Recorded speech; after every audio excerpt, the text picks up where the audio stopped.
Welcome. Glad to be here, Tami.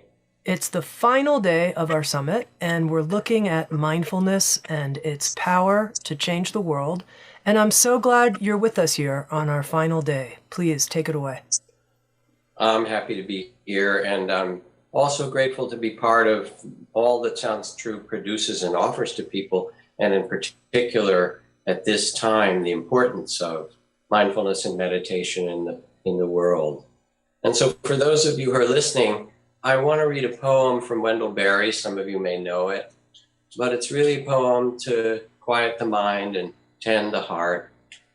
He writes, "When despair grows in me, and I wake in the middle of the night at the least sound, in fear of what my life and my children's lives may be, I go and lie down where the wood drake rests in his beauty on the water, and the great heron feeds. And I come into the peace of wild things who do not tax their lives with forethought of grief. I come into the presence of still water, and I feel above me the day-blind stars waiting for their light. And for a time I rest in the grace of the world and am free." And so, dear ones who are listening, especially in these times where there is so much anxiety, political and social unrest and difficulties, where there are the fires and the hurricanes and the floods and the storms, all of which get fed to us through the media much more than we would ever know, it becomes all the more helpful and essential to have ways to quiet the mind and tend the heart so that we can both live as an exemplar of peace and well-being, and so we can offer that well-being and understanding to the world that we're a part of and that we love. And in the Buddhist tradition, the Buddha says there is a most wonderful way to transform oneself and transform the world, and this is the practice and the possibility of mindfulness or loving awareness.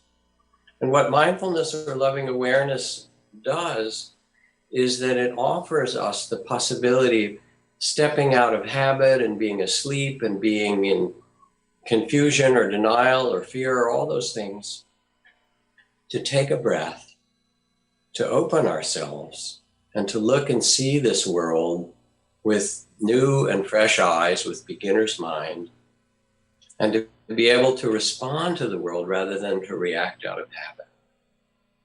Mindfulness lets us step back, if you will, and rest in the space of loving awareness, which is another synonym for mindfulness, and say, yes, there is the great measure of tears and sorrow that make up human incarnation, and the unbearable beauty of every day and every being.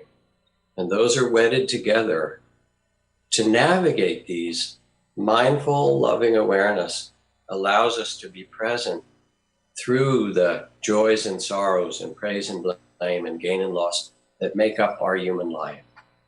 And I think about the teachers that have touched me the most.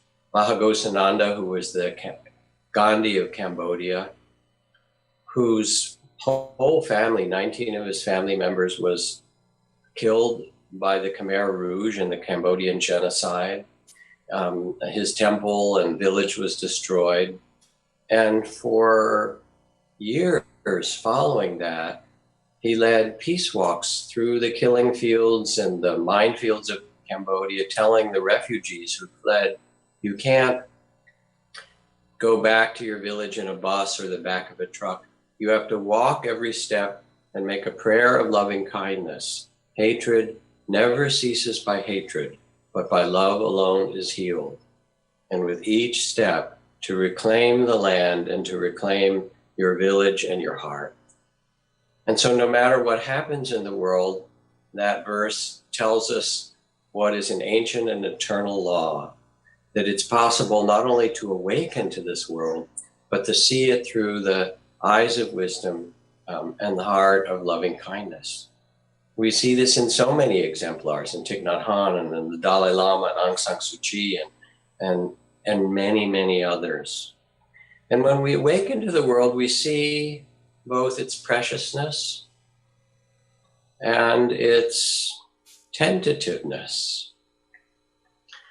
Like a star at dawn, a flash of lightning in a summer cloud, an echo, a rainbow, a phantom, a dream.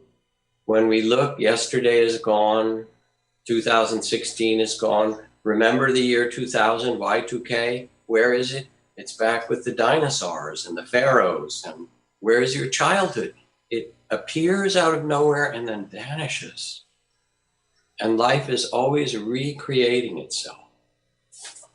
When we take a deep pause, when we learn to quiet ourselves through the training in mindfulness of breath and body, of feelings and thoughts, the foundations that steady us, and when we sense that mindfulness is not just of the experience, but is the field of loving awareness that is who we are, we see the world in a new way. And even as you listen, you can sense this. Who is listening? Who is seeing? Turn the attention back and become the one who knows, as my teacher Ajahn Chah called it. Become the loving awareness itself that's the witness to this world. The spirit that was born into this body of yours and that will be with you and that will leave this body, that which is timeless. So in the ancient Chinese tradition, the Zen Chan tradition of China, there was an emperor who asked one of the great Zen masters there, how is it that you teach that the whole world is interconnected? With mindfulness, you teach that we can see the world and how all things are contained in the smallest and the largest. The emperor was confused. So this master had a hut built that had 12 sides, perfectly made, each with a mirror, and a mirror on the floor and the ceiling. And when the emperor went into the hut, the Zen master lit a small candle that hung in the center of the hut. And because the mirrors were opposite to one another, the emperor could see 1,000 images of this candle in every direction. And he said, oh, I see how the smallest thing expresses itself in 1,000 ways. And the Zen master said, yes, but that's not enough. It's not enough to see how the smallest thing expresses itself in 1,000 ways, because in everything is the rest of the universe. And then beneath the candle, he hung a little crystal. And he said, look, Your Majesty, and in every facet of the crystal, the emperor could see the 1,000 candles that were in the mirrors around him. And he said, Your Majesty, the smallest thing is connected to all, contains all things, and the greatest contains the small. And this sense of interconnectedness, that we are life connected with itself, is what begins to awaken in us when we quiet the mind, when we step back with loving awareness. Now, what's true is that in the past couple of decades or more, there have been 5,000 studies in meditation from the neuroscience perspective that show that training in mindfulness, as you heard probably from Dan Goleman and other speakers in the series, allows you to approach challenges in a more balanced way, gives you a greater clarity of observation, helps with emotional regulation and immune function, allows for greater healing. The integrative fibers grow, so the connections grow in the brain, so many more things like that. And of course, because the science shows its value, it's been used in medicine and education, mindfulness-based stress reduction, social and emotional learning, in business and sports and law, and all the different fields of modern life. It's being understood that the training and the capacity of mindfulness gives us new perspective, takes us from reactivity to see with clarity, and more than anything, lets us listen more deeply. It opens the capacity of the heart to hold the beauty and the tears of the world. It expands what the neuroscientists call the window of tolerance. And I was at a conference on law and mindfulness at Berkeley, at the law school, and one of the judges there, it had judges and law professors and courtroom lawyers and so forth, talked about using mindfulness in his courtroom. His instructions to the jury: I want you to listen to what will be presented in this courtroom with total attention. You may find it helpful to sit in a posture that embodies dignity and presence, and stay in touch with the feeling of your breath moving in and out of your body as you listen to the evidence. Be aware of the tendency for your mind to jump to conclusions before all the evidence has been presented and the final arguments made. And as best you can, continue to try to suspend judgment and simply witness with your full being everything being presented in the courtroom moment by moment. If you find your attention wandering, you can always bring it back to your breath and to what you are hearing over and over again if necessary. When the presentation of evidence is complete, then it will be your turn to deliberate together as a jury and come to a decision, but not before. And you hear in this both the wisdom and the kind of care of attention to something that really matters. This is a courtroom in someone's life that allows you to see and listen and hear in a new way. What's really clear to anyone who looks is that there's no technological fix to the problems of the world today. No amount of computers and nanotechnology and internet and biotechnology and space technology, all the things that are marvelous that we're developing, is going to stop continuing warfare, continuing climate change, continuing racism and tribalism. Those have their roots in the human heart. And the outer developments that are so marvelous, where we have the great Library of Alexandria in our pocket, in our smartphone, those technological developments now have to be matched by an inner maturing of humanity, to step out of the thrall of greed and fear and the illusion of separation, to see that we live, as Martin Luther King said, within a single garment of destiny, to understand our interconnection. And it's time. One of the chairman of the Joint Chiefs of Staff said, we're a nation of nuclear giants and ethical infants. And so it's the time for humanity to begin to awaken inwardly the capacities that match the outer technology. And how meditation and mindfulness fit with this, try to understand this passage from James Baldwin, where he writes, I imagine one of the reasons that people cling to their hate and prejudice so stubbornly is because they sense that once hate is gone, they will be forced to deal with their own pain.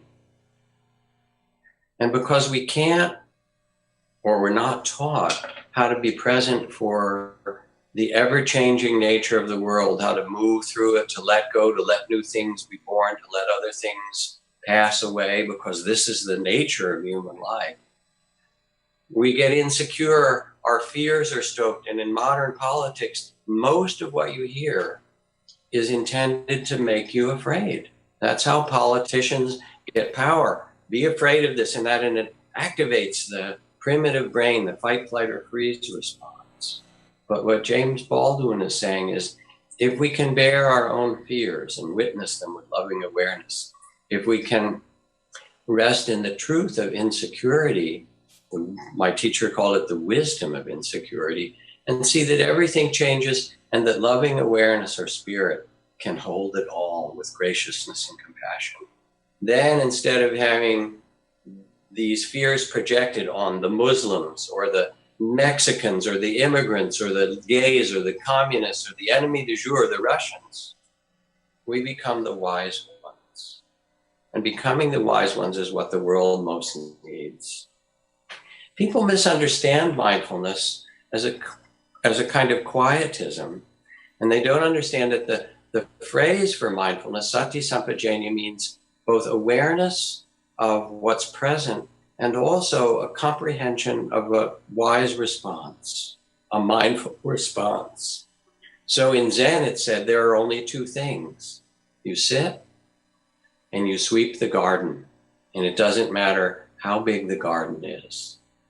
You take time during your day to walk in the trees, to sit by the ocean or in the mountains, to meditate in the morning or the evening or both, to quiet yourself, to drop from the place of thought and the reactivity and fear, to not let the terror outside come and terrorize and colonize your heart, to find the fundamental dignity and goodness that you were born with, your own Buddha nature. And then resting in loving awareness, you get up from your seat and you sweep the garden, which is the garden of the world. But you do it in a different way. You do it now as a bodhisattva, as a being who cares for life, because you know that you're connected with all life, that you interbreathe with all life. And so as Mother Teresa says, the trouble with you is you draw your family circle too small. And once you quiet yourself, you realize this is your family, this earth, this world. And then you reach out wherever there's suffering, and that you're able to touch, and you mend that place in the world with your care. And it's different for each of us. For some, it might be to raise beautiful children or make a conscious business. For some, it will be to stand up as an activist for things that matter. Thomas Jefferson said, one person with courage is a majority. That you have gifts to give this world, and as you become more mindful and centered in yourself, then you can bring those gifts out in the world.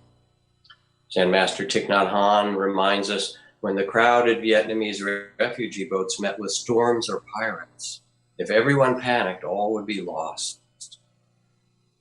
But if even one person remained centered and calm on that boat, they showed the way for everyone to survive. And you know who that one person is. As Miss Piggy would say, moi. It happens to be yourself. This is your birthright and your gift as a bodhisattva, to be that person in the world that plants seeds of peace and goodness with courage, with strength. Here's a story from Barbara Widener, who founded Grandmothers for Peace. She says, I began to question, what kind of a world am I leaving for my grandchildren? So I got a sign, a grandmother for peace, and stood on the street corners. Later, I joined others kneeling as a human barrier at a munitions factory. I was taken to prison, strip searched, thrown into a cell, and something happened to me. I realized they couldn't do anything more to me. I was free. And now Barbara and her organization, Grandmothers for Peace, works in dozens of countries around the world. Now, it may not be that that is your way, but you have a gift to mend the world, and to sit with anxiety and fear and feel overwhelmed or to be lost with depression is to lose the agency and the freedom that mindfulness itself can offer you. Take a deep breath. Realize that within you is beautiful capacities to plant seeds and contribute to this world when you're not in reaction, when you're not in fear. And it doesn't mean that reaction and fear won't come, but the loving awareness says, thank you, there's fear, there's reaction. Mindfulness allows you to see that and not be caught with it, not take it as who you really are. And then, as the Buddha instructs, he says, live in joy, in love, even among those who hate, as Mahagosananda did. Live in joy, in health, even among the afflicted. Live in joy, in peace, even among the troubled. Look within, be still, free from fears and attachments. Know the sweet joy of living in the way. And as you become more mindful in this way, the beauty of the world shows itself more. You see the lavender and peach colors in the rain puddles after, of the sunset after an afternoon rain shower. You see the eyes of people going by, or you tend to your own children or your lovers or your family members. You notice the trees and the rivers. And then you can listen more deeply with mindfulness, both to the beauty, as I said, and also to hold the great measure of tears that make up human life. My beloved partner, Trudy Goodman, who runs Insight LA, has a program for working with the nurses and doctors, both at the VA hospitals or veterans coming back, and for those who work in the children's hospital. And one of the things that she described is how in the children's hospital training of mindfulness and compassion and tenderness, loving awareness, that many of the nurses and doctors don't have anyone to talk to about what happens. You can't go home and talk about the children that died that day. But those who work on the neonatal intensive care, which is the group she especially worked with, tiny preemie babies that are born, 1, 2, 3 pounds, some of them survive and some don't. Every day or few days, it means someone has to talk to parents about a child that died, that was not supposed to live a full life. And you can imagine what it's like to talk to those parents or to care for these tiny children. But who can you tell this to? So when they come and they make a circle, just like the vets who come and make a circle, and the field is one of loving awareness, finally they can speak to one another and to the community and hold both the tears and the care and the love and the beauty of the work they do. When you tend the world with mindfulness, then what becomes possible is you do so with a different spirit. And that spirit is in a certain way expressed by Molly Ivins, who was a New York Times writer and columnist from Texas. And she says, "Beloved, I want you all to get out there and raise hell about damn near everything. And you've got to have fun while you're fighting for freedom. My word, there's a world out there that needs fixing. Remember, you don't always win, so you ought to have fun doing it." And there's some way in which the spirit that we engage in this world is partly what will create the world ahead. With mindfulness, as you relax your body and quiet the mind and sense the breath coming in and out, the breath that interbreathes with the trees and the wind that dusted the mountains nearby you and came all the way to North America across the Pacific Ocean, dusting the top of Mauna Kea, and before that, the Fukushima reactor, breathed by beings in so many forms. This is our life breath.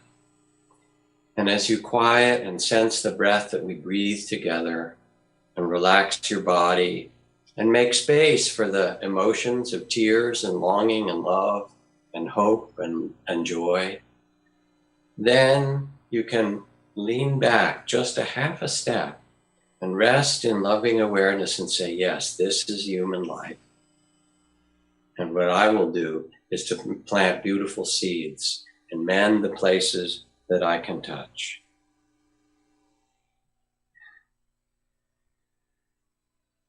You've been practicing, many of you, in meditation for a year or a decade or longer.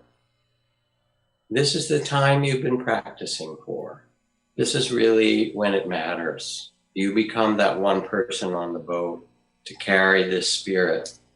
And remember that you and your contributions make a difference.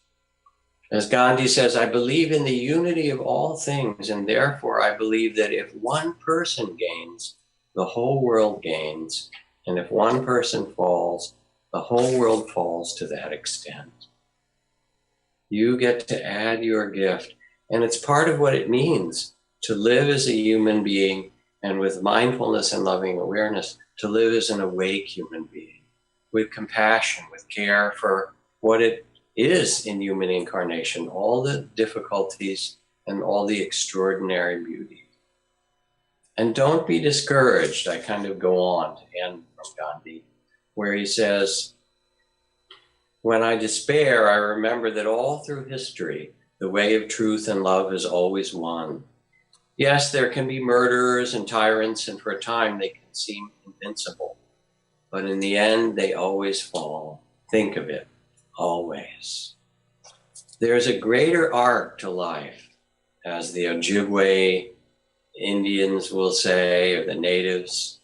Sometimes I go about pitying myself when all the while I'm being carried by great winds across the sky. And to sit and quiet yourself with mindfulness, to open the window of loving awareness that can hold it all, is to sit in mystery and to say, yes, I rest in this mystery and this magnificence of human life, and to feel the beauty in it and in yourself, and be empowered not only to become mindful in this body and mind, but then to allow that mindfulness to express itself as a mindful response to the world around you. Thank you. Thank you, Jack.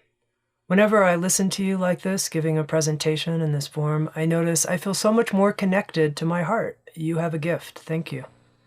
Well, thanks, Tami. Now, a couple questions for you. You said loving awareness could be considered a synonym for mindfulness. And I imagine some people, maybe with a more technical bent, might think, really? Those are synonyms? And I realize you must be saying that for a certain utility, a certain import. So help me understand that.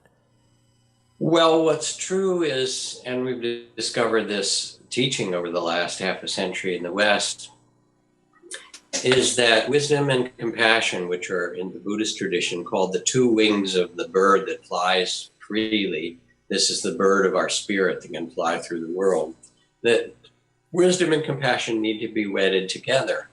And what we found is if we teach straight mindfulness, just noticing what's happening, which is a very limited definition of mindfulness, then people can become either dry or mental or in some way disconnected from the domain of their own feelings and their own sense of being a part of the world. So compassion or metta and loving kindness, it turns out, need to be wedded to mindfulness. You can't really be mindful of something without caring for it in some simple way.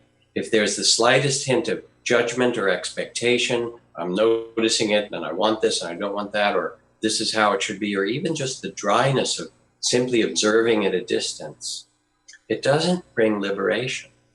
And the gift of mindfulness is actually to liberate the mind and heart.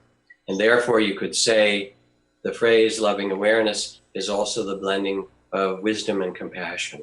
And this is really the seed and the essence of mindfulness. In addition, Jack, to people committing themselves to some kind of ongoing mindfulness practice, what do you think are the core habits, if you will, in our day-to-day life that can keep us connected with loving awareness? Well, there are many of them.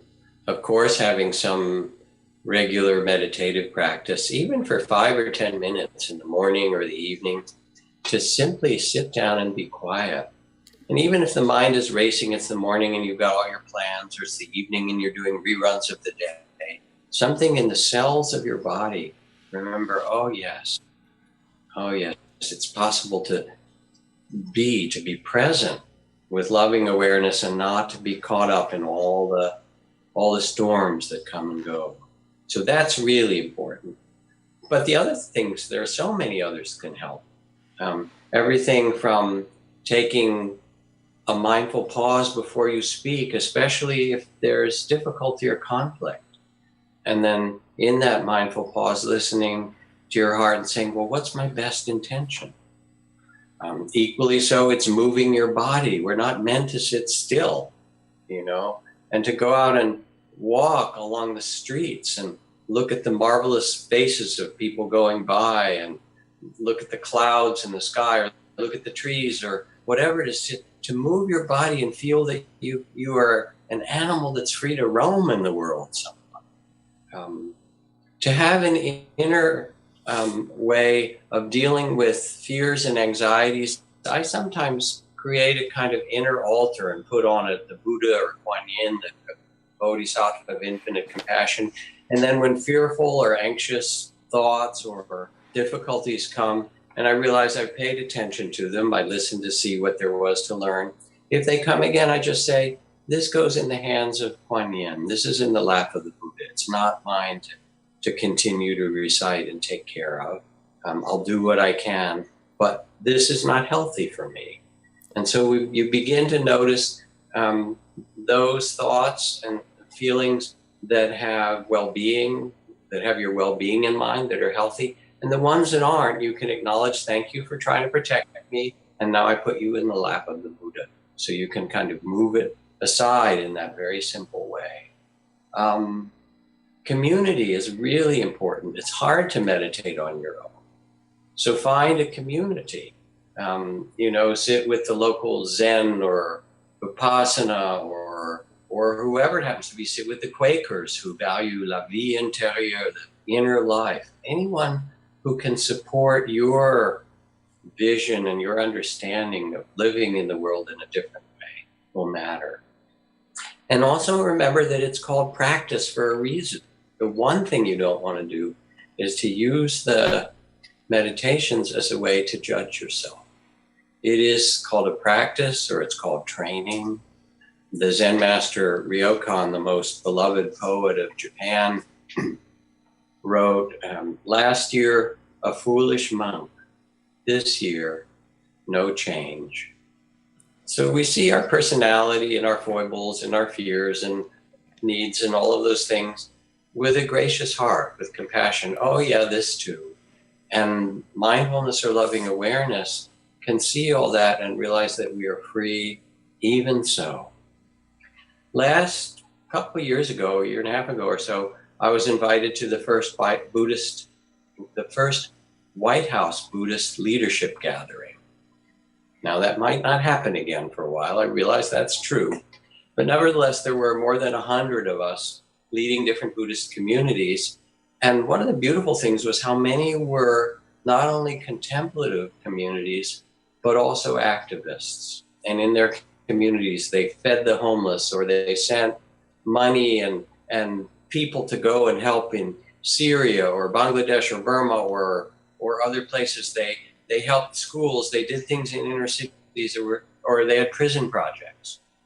And when at the end I was invited to speak and could kind of sum up what had happened during that day and the teachings, I first explained that in the Buddhist tradition, the Buddha himself had spoken often to princes and ministers and kings and the wealthy of his time.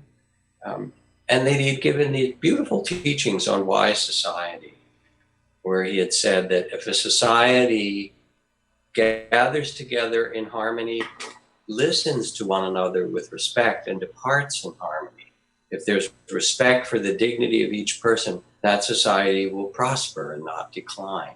This is really a description of mindful listening. If such a society also cares for the vulnerable among them, the women, the children, the elderly, that society will prosper and not decline. This is the expression of compassion. If a society honors the wisdom that's been carried down through generations and doesn't turn away from it, that society will prosper and not decline, saying that we're part of a stream of understanding that's grown and we have to honor that. If the society tends to the environment in a mindful and caring way, that society will prosper and not decline. And I read these passages, and of course they're not unique to Buddhism. They're really there in all the great wisdom traditions across Asia and Africa and Latin America and wherever you happen to look, Native American. But there was something to add to it that felt very important. And that is to say, while these are all beautiful ideas, the great gift of Buddhist practice and training is that these things can be developed. That through practice, we can increase our ability to be empathetic and compassionate We can increase our ability to tolerate pleasure and pain and gain and loss and be kind in the midst of them all. We can become wiser. And in fact, as I said at the White House, now mindfulness is being used as social and emotional learning in 5,000 school systems across the country, in 10,000 clinics and hospitals. It's being used, as I said, in businesses and law and in sports and in psychotherapy and healing, other forms of healing tradition. And the reason that it's particularly helpful is because there are these simple and straightforward practices where we can transform our attention and learn to be present with an ease and a graciousness, and let that become the way that we move through the world. So this is really the gift of this summit and of mindfulness, that these are practices that you can work with and train. And if it's helpful, of course, you can listen to podcasts. There's so many great practices online. Find your community and make your own rhythm of a practice. Now, Jack, you also said in a kind of dramatic way to people, this is the time we've been practicing for. And I noticed when you said that, I sat up a little straighter. And at the same time, right after, I had the thought, I wonder if every generation thinks that this is the time right here, the time when I'm alive right now. Or do you see that there's something specific in this moment in human history where mindfulness has a particular role to play, and we're here right now for a meaningful reason as mindfulness practitioners? Yes, I would say that the difficulties may skip a generation or two. And when I think back in my own life, the closest parallel to the times we're in now was the 60s. And I think in 1968, after Kennedy was assassinated and Martin Luther King was assassinated, Malcolm was assassinated, and Robert Kennedy, the riots around the Democratic National Convention, the anti-war movement for a war that was killing so many people being drafted and going there, but so many people in Southeast Asia who died, and those kind of conflicts. It feels like we're in one of those cycles again, 50 years later. And of course, always around the world, there is conflict and difficulty going on, but it seems like right now, this is one of those cycles where it's really important for us to have a practice and a capacity to meet the outer sufferings with an inner dignity and an inner wisdom and an inner compassion. And because our technological development is so extraordinary now, we can also see from satellites the launch of a missile from North Korea, or the flooding in Bangladesh, or the other things happening in different parts of the world. We need to transform human consciousness and to realize that we're in it together, that it can't be the primitive brain, tribal, my group against yours. There are so many possibilities for well-being in human life, whether it's for energy or for food or for culture or love or creativity.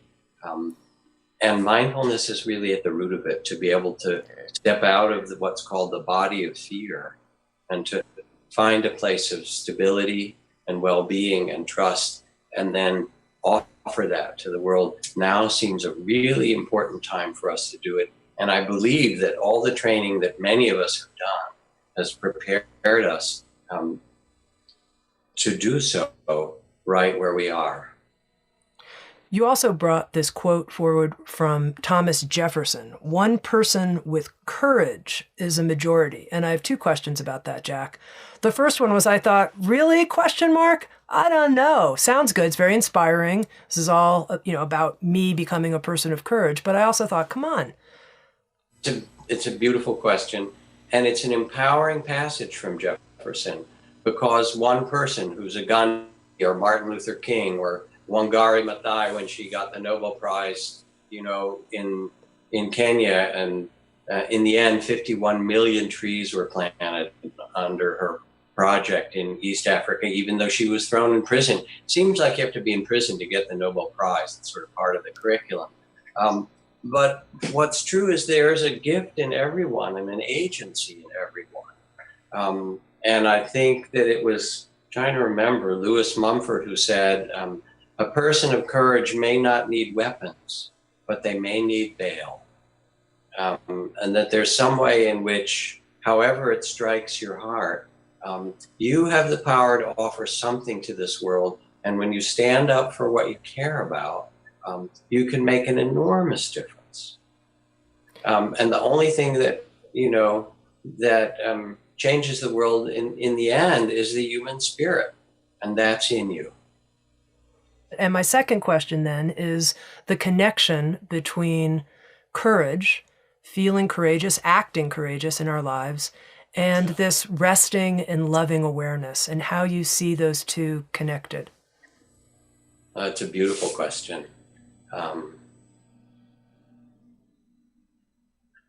I would say that the courage that I speak of is really the courage of love. And, Martin Luther King said to stand up for justice, but always fight with the weapons of love. It was interesting that he used that word, kind of a terrifying word. But when I think about it, Tami, there seem to be two great forces in the world, the forces of those who are unafraid to kill, who rule a lot of the planet in different ways through violence and fear, and the force of those who are unafraid to love. And I believe that that's really the only power that can stand up to and in the end triumph over the force of violence. And so so the meaning of courage is really, the root of courage, cœur, is heart in French. The meaning of courage is really a loving heart that's unstoppable. And you see mothers pick up cars off their children, or again, you watch Mahavyosananda lead these groups for 15 years, step by step chanting, hatred never ends by hatred, but by love alone is healed. This is the ancient and eternal law. And we can become, each in our own communities and families and places we live, we can be the ones that carry that kind of courage. And then finally, Jack, as a community of people who are participating in this mindfulness and meditation summit together, I wonder if you'd be willing to lead us in a loving awareness practice. And perhaps we could even send our loving awareness to places in the world that might be calling out for help in some way. All right, we'll do that for 5 or 10 minutes. Does that Sounds seem good. right? Sounds good. So those of you who are listening, especially if you're not driving, if you're listening and driving, that's fine. One ear listening and the rest of your senses on the road. But for the rest of us, let yourself quiet. If it's helpful, you can even let your eyes close gently or leave them open a little bit. And first, just bring a loving awareness and attention to your own body and heart and mind.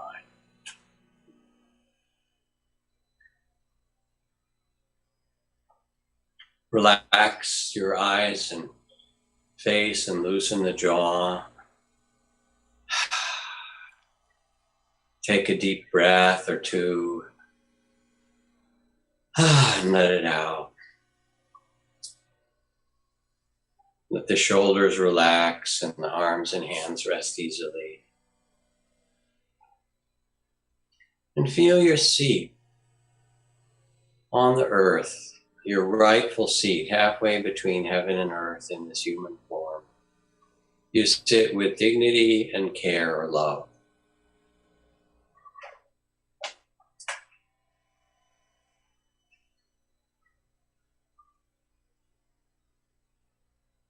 And with mindfulness and loving awareness, begin to notice what your inner experience is. First, your body.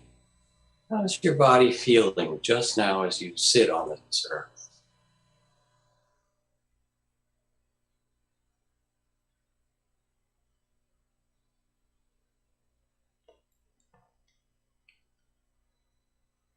And if there's areas of tightness or tension or pain, or difficulty, bring in the spirit of compassion, tenderness, loving awareness.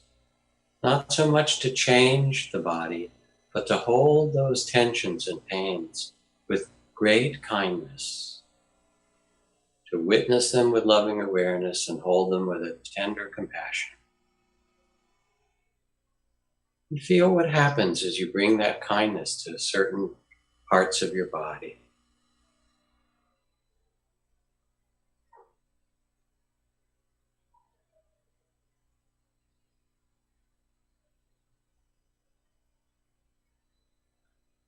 Often things will soften, open, relax, release. You get a sense of the loving awareness as letting down the guards, as opening the gates, and letting the light flood in, letting the fresh breeze move in the body, opening and relaxing. The breath becomes softer.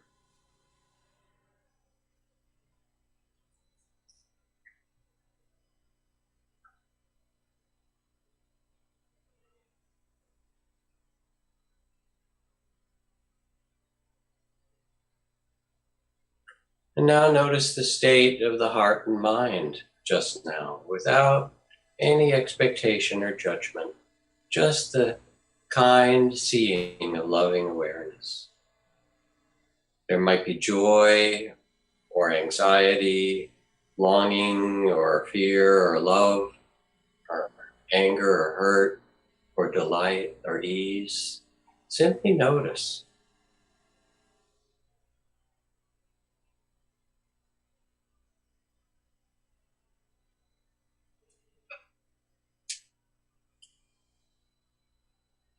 And noticing with loving awareness, increase the quality of compassion to hold whatever states are present, the joyful ones and the painful ones. You are the witnessing of it all, and you can hold it all very tenderly.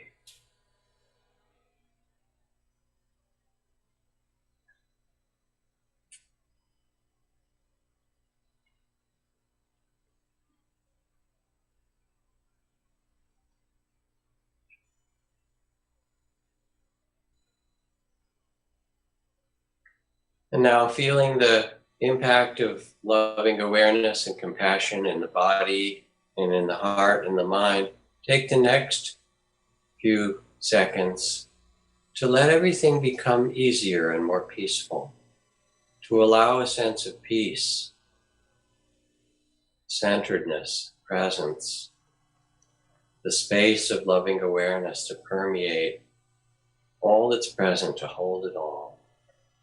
Now more and more peaceful around it and in it.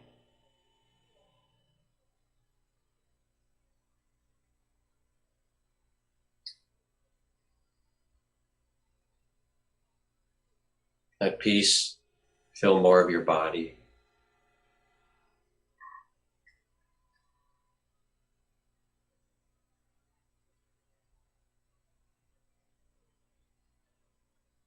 Let peace fill more of your heart and mind.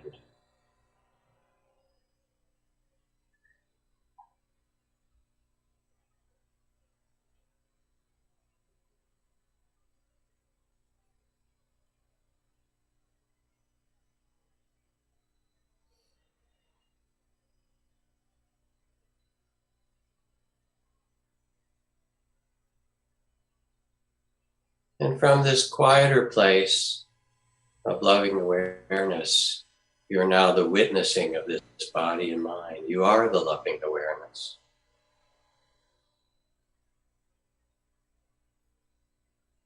Let yourself, as you think of getting up from your seat to sweep the garden of the world as you prepare, let yourself bring to mind one relationship that needs tending or care or forgiveness or kindness or thoughtful words. You know there will be one.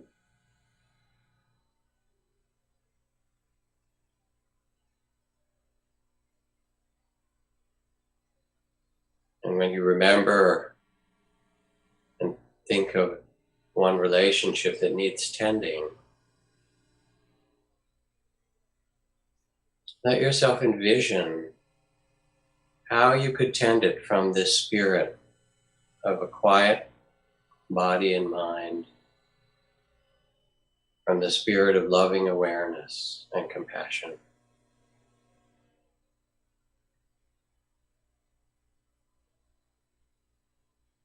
What you might say, what you might do.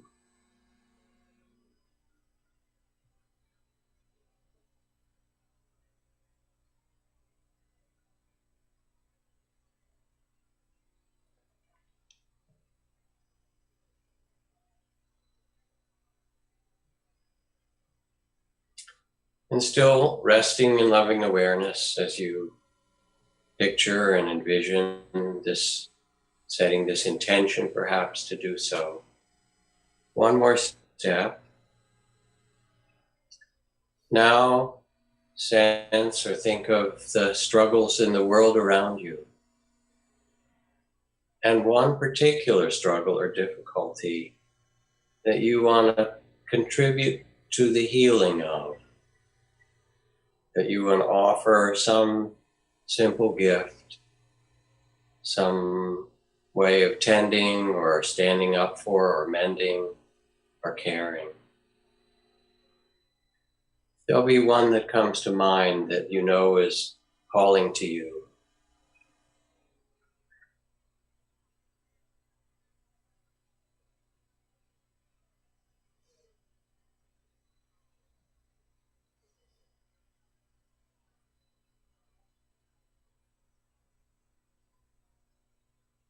And you have been practicing to be able to do this, and now it's time. Let yourself imagine, envision, extending yourself to the garden of the world, sweeping the garden with your love and your courage and your energy in this way.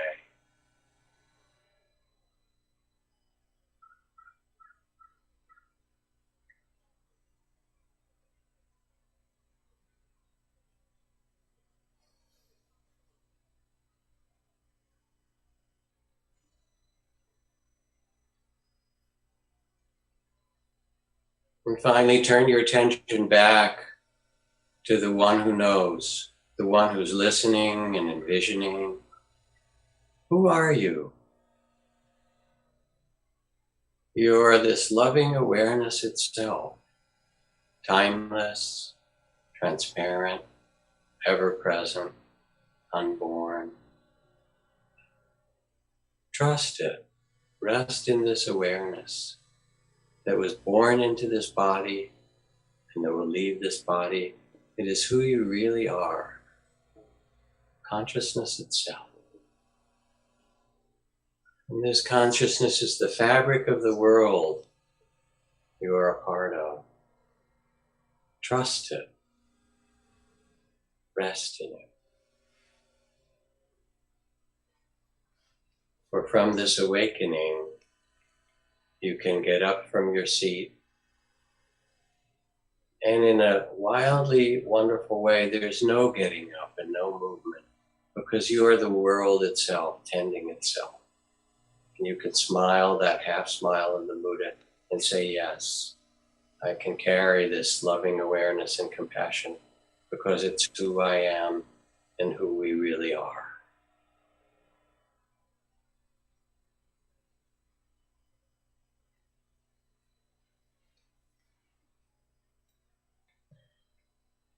And taking whatever is helpful from this meditation with you as you prepare to open your eyes, and leaving aside whatever wasn't helpful without judgment. These are all simply skillful means. Take what's touched you and what's awakened in you, what you already know to be true. Let your eyes open and see the world with the fresh eyes of loving awareness.